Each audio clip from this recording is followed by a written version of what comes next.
Bom, pessoal, vamos dar continuidade então aos nossos estudos. E aí ficaram faltando algumas avaliações, né, para a gente fazer com o paciente para terminar então todo aquele processo de avaliação do paciente que a gente tem visto a partir dos sinais vitais. Então, para vocês acompanharem, tá aí no slide, são as medidas antropométricas lá na página 92 e na página 93 do volume 1 do livro. Então dá para acompanhar lá. Eu vou deixar aqui esse slide para vocês, só para vocês terem uma ilustração para ficar um pouco mais fácil, mas lá no livro, de qualquer forma, tem todo o passo a passo e o material necessário para fazer a verificação, tanto do peso corporal, quanto da altura, quanto da circunferência abdominal. Então, medida antropométrica nada mais é do que isso. A gente verificar estes aspectos do paciente e vai obter, a partir deles, alguns valores que vão dizer algo sobre o paciente, né, em relação ao cuidado que a gente tem que ter com ele. Por que eu digo isso? Se a gente tem um paciente com obesidade, a gente vai saber, lógico, através, né, do peso e olhando, claro, o paciente a gente consegue ver ou não, mas isso diferencia um pouco o nosso cuidado em relação à prática mesmo. Existem algumas posições que são mais confortáveis para esse paciente, existem algumas medidas de conforto que a gente pode realizar quando ele é mais emagrecido, por exemplo. Então, essa avaliação vai servir justamente para isso. Além disso, quando o paciente passa muito tempo internado, é necessário que a gente saiba se ele está seguindo com esses parâmetros adequados a partir de como ele entrou no hospital. Então, ele internou, não faz sentido o paciente, mesmo, né, que ele tenha algum problema de saúde, perder muito peso na unidade hospitalar, perder muito peso enquanto ele estiver internado, porque isso pode ser que esteja agravando a condição clínica dele. Então, a gente precisa da verificação periódica, né, destas medidas, além dos sinais vitais, lógico, para acompanhar a evolução clínica do paciente, tá? Então, vamos aí, ó. Esse primeiro slide que vocês estão vendo está dizendo que a medida antropométrica ela é a verificação do peso, da altura e da circunferência abdominal. Normalmente a periodicidade com que é feito isso vai depender do caso clínico do paciente, mas em geral é feito na admissão desse paciente e antes da alta dele, tá? A não ser que o enfermeiro, a partir da avaliação dele, ou a equipe médica, ou mesmo o técnico ou auxiliar de enfermagem que esteja na lida com esse paciente todos os dias, verifique que esse paciente não está evoluindo de uma maneira adequada, é possível realizar com uma periodicidade um pouco maior, tá? Mas normalmente não é feito assim, a não ser nesses casos que eu falei ou em alguma condição clínica que necessite disso. Então, para verificar o peso, vocês vão ter oportunidade de ver vários tipos de balanças diferentes. Se a gente conseguir voltar para o laboratório, eu vou mostrar que a gente tem lá no laboratório que ela é analógica, então a gente é que tem que fazer a medida dela, né? E existe balança elétrica, como essa que vocês estão vendo aí no desenho. O que é importante? Que se for uma balança como essa que vocês estão vendo no desenho, o paciente fique sempre de frente para nós profissionais e não como esse menininho está. Esse menininho ele mesmo está verificando o peso dele. Não é o mais adequado. O adequado é que o paciente vire pro lado do profissional, tá? Isso por quê? Para facilitar a subida e a descida dele em relação à balança. Porque nesse caso é uma criança, é um jovem que consegue subir sozinho, mas na grande maioria das vezes, nós profissionais vamos estar cuidando lá na clínica de pacientes com um pouco mais de idade. E aí, o próprio fator mobilidade acaba prejudicando, né? Acaba dificultando a subida desse paciente na balança.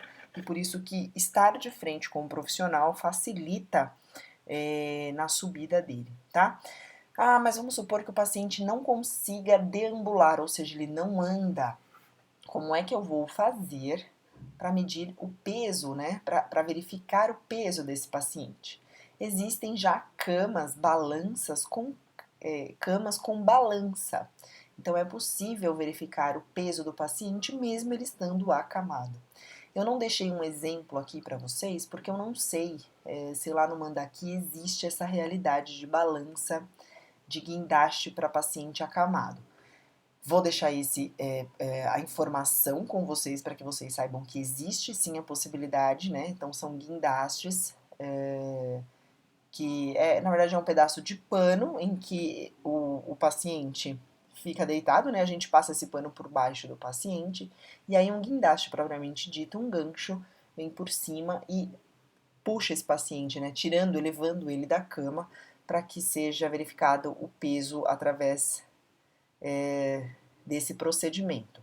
Mas eu não sei se lá no Mandaki existe esse tipo de balança. Então eu vou deixar isso como missão para que vocês verifiquem lá se existe esse tipo de medição, certo? Bom, de uma maneira geral, os pacientes que caminham, os pacientes que deambulam, é exatamente assim que se verifica o peso dele.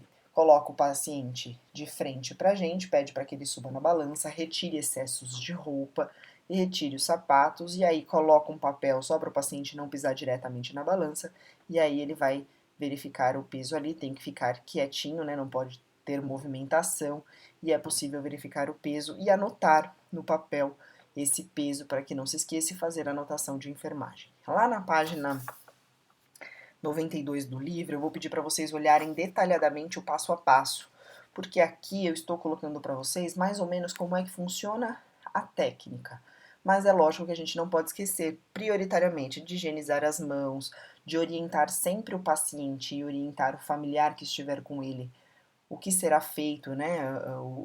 Qual é o procedimento a ser realizado, verificar se a balança está calibrada, porque embora seja uma balança dentro do hospital, a gente não sabe em quais pacientes está sendo usado, a gente não sabe quantos anos de uso tem essa balança, a gente não sabe se ela está tendo um acompanhamento. Então, primeira coisa, eu cheguei, olhei a balança, eu profissional, olhei a balança e o ponteirinho dela não está no zero, certamente ela não está calibrada. Então não adianta eu verificar o peso desse paciente ali, porque certamente vai dar um peso alterado. Então esse olhar vocês têm que ter antes de realizar o procedimento. Então vou pedir mais uma vez para que vocês verifiquem lá na página 92 o passo a passo. Para que vocês saibam, são 13 os itens do passo a passo. E é importante que vocês leiam com atenção todos eles, certo? Bom, passando para a altura do paciente, normalmente as balanças hospitalares, elas têm as duas funções no mesmo equipamento. Então é aquela balança como a gente tem lá no laboratório, vocês não tiveram oportunidade de ver, mas é mais ou menos a balança anterior misturada com essa foto que vocês estão vendo aí. Existe esse antropômetro, que é uma régua bem grandona, em que a pessoa fica embaixo da régua, e aí é possível que o profissional faça uma demarcação no número que der acima, logo acima da cabeça do paciente, e verifique qual é a altura dele. Também não tem segredo, o posicionamento desse paciente que vocês estão vendo aqui no desenho, ele já, como vocês estão vendo aqui, eu estou circulando com a setinha, ele já está posicionado adequadamente, então está com os calcanhares alinhados, unidos e virados para o profissional e está olhando para frente. Reparem que nem para cima nem para baixo, ele está olhando para frente, com a coluna o mais ereta que ele conseguir. E aí, este apoiozinho aqui da cabeça tem que ficar apoiado. Bom, trava-se, como vocês estão vendo aqui, este apoio, se não, por alguma razão, não estiver funcionando a trava, basta o profissional segurar isso daqui, né, segurar essa travinha, segura a travinha, pede para o paciente sair debaixo da medição e aí aqui ele vai te dar a indicação da altura do paciente. Como no peso, é necessário que você faça a anotação do valor obtido e também, como no outro procedimento, realize todas aquelas prévias de realização de qualquer procedimento. Higienização das mãos, orientação ao paciente. É lógico que, como eu falei, que a maioria das balanças hospitalares, tanto a balança quanto o antropômetro, eles acabam sendo utilizados no mesmo equipamento, provavelmente você vai realizar esta ação de uma vez só. Então a orientação pode ser feita junto, né? Orienta o paciente que será medido, que será verificado o peso e a altura, e aí você já faz o procedimento todo de uma vez. Por isso a necessidade de anotar antes em algum lembrete, para que você não esqueça depois para fazer a anotação de enfermagem. Bom, e por último, a gente também precisa saber a circunferência abdominal desse paciente. Vejam, todas essas medidas, é como eu disse a vocês, serão realizadas normalmente na admissão do paciente, então quando ele chega para nós, para que a gente conheça esse paciente e tenha um parâmetro das condições clínicas dele, né? Então tem a primeira avaliação e dependendo do caso clínico, isso pode ser repetido com alguma periodicidade. Senão, a gente vai repetir essas medidas quando o paciente tiver algum problema dentro da clínica. Então, o paciente está perdendo peso, ou o paciente está ganhando peso, o paciente não está se alimentando adequadamente. Então, tudo isso pode ser repetido, né? Todas essas avaliações podem ser repetidas caso o paciente apresente alguma alteração nestas condições. Então, para realizar a circunferência abdominal, essa eu reparei, meninos, que não tem no livro o detalhe do passo a passo. Então eu deixei esses 3 itens para vocês aqui e eu vou pedir para vocês completarem estes itens a partir do básico que a gente já viu até agora. Então vamos lá. Circunferência abdominal. Vou pedir mais uma vez, como vocês estão vendo aqui para o senhorzinho, né? Para o paciente ficar virado de frente para o profissional. Precisa de uma fita métrica, como vocês estão vendo aqui, e a fita métrica vai ser passada na circunferência do paciente, sempre na altura da cicatriz umbilical. O que a gente acrescenta de passo a passo aqui, que vocês vão fazer mais ou menos a mesma cópia do que está no resto no livro. Então, primeira coisa, higienizar as mãos, orientar o paciente em relação ao que vai ser o procedimento, né, o que terá que ser feito. Veja, nesse caso, esse paciente está com vestimenta. Se a vestimenta for muito grossa, então roupas de lã ou alguma coisa do tipo assim, aqueles capotes, aqueles casacos muito pesados, isso pode interferir, porque muitas vezes eles são grossos. Então, pedir para retirar e ficar com a roupa mais fina. Se o paciente estiver com a camisola do hospital é mais fácil, porque daí a camisola é bem fininha, é possível realizar sem a retirada dela, tá? Mas colocar o paciente também ereto de costas, olha lá. Muitas vezes esse paciente, caso ele não consiga ficar com a posição ereta assim, em pé sem apoio, é possível que a gente coloque esse paciente apoiado aqui em uma parede, né, para que ele fique mais seguro na posição. E aí realiza a medição, faz mais uma vez, né, aqui na altura da cicatriz umbilical, verifica o número, faz uma anotação prévia, né, anota o número para que não se esqueça do número, e aí guarda este número para que ele seja colocado na sua anotação de enfermagem registrada, tá?